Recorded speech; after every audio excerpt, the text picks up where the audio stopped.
Hey guys, welcome back to another new video. You are welcomed by LawGuru channel. So today our topic is extortion. In the previous video I have taught you or we have discussed about theft, its essential ingredients, its punishment. So today we will be discussing the different ingredients of extortion, its definition and its punishment also with examples. So before starting the video, if you have not subscribed my channel, please do subscribe so that you all get Indian Penal Code lectures regularly. So let's start our video. First of all, we will move to the definition of extortion. Section 383 of the Indian Penal Code 1860 deals with the provisions of extortion. Section 378 to Section 382 dealt with the provisions of theft and its aggravated forms. Now we will be discussing the section 383.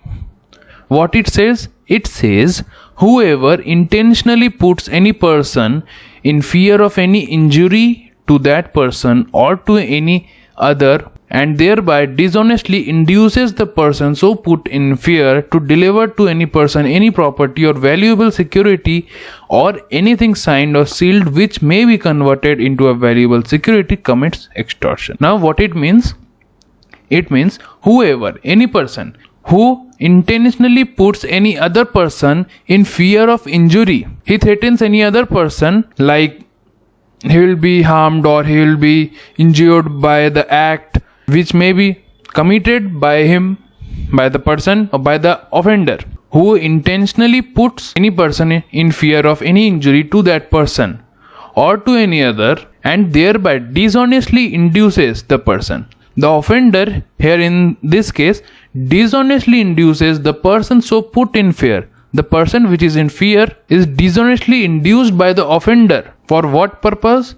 To deliver any property, anything like jewelry, money, anything, any valuable property or security or anything signed or sealed which may be converted into a valuable security.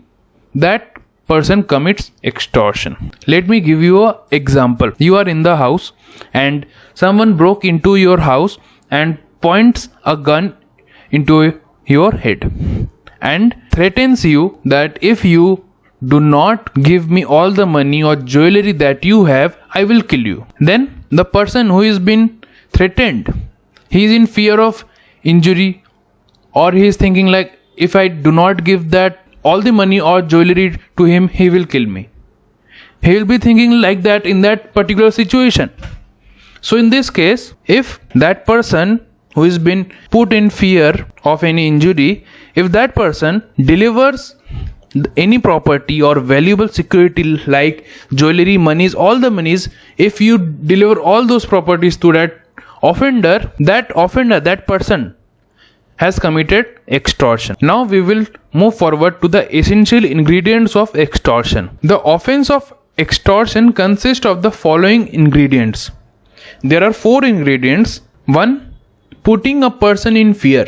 This is the first ingredient of extortion. What it means? It means the offender puts you in fear. Second, the fear caused to person must be a fear of injury either to himself or to some other person in whom the person put in fear is interested. The fear caused, the offender puts you in the fear of any injury or harm either to you or to your brother who is also there in your house, as it will depend on the case to whom the offender is interested in putting the fear on. Third, the fear must be intentionally caused. There should be intention. The fear must be intentionally caused. And the last, as a consequence of the fear so exercised, the person put in fear is induced. As the consequence, as a result of the fear so exercised, the person who is in fear, like in the example that I already gave, you are in fear of any injury or harm. You are induced by the offender to deliver any property or any valuable security as he is pointing a gun to your head or anything signed or sealed to any person. It can be the documents of the house or the property or any other plot to any person which is capable of being converted into a valuable security. These all four essential ingredients are extracted from the definition itself. Read the definition carefully, you will all get the essential ingredients easily. Now we will move forward to some examples. First example, A threatens to publish a defamatory libel concerning Z unless Z gives him money. He thus induces Z to give him money. A has committed extortion. In this case, A threatens to publish a defamatory statement concerning Z. What will happen?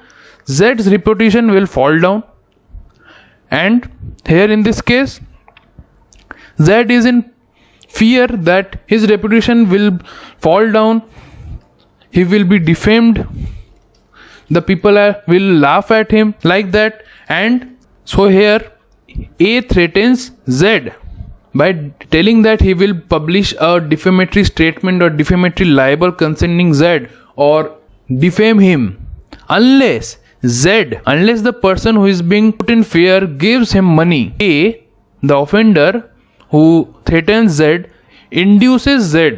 He has induced Z or forced Z to give him money. In this case, A has committed extortion. Second example, A threatens Z that he will keep Z's child in wrongful confinement. A threatens Z that A will keep Z's son or child in wrongful confinement in a closed room unless Z will sign and deliver to A promissory note binding Z to pay certain monies. After Z delivers the promissory note binding certain amount of monies and delivers that promissory note to A, then A has committed extortion. Last example, A threatens to send clubmen to plow up Z's field unless Z will sign and deliver to B a bond binding Z under a penalty to deliver certain produce to B, and thereby induces Z to sign and deliver the bond. A has committed extortion.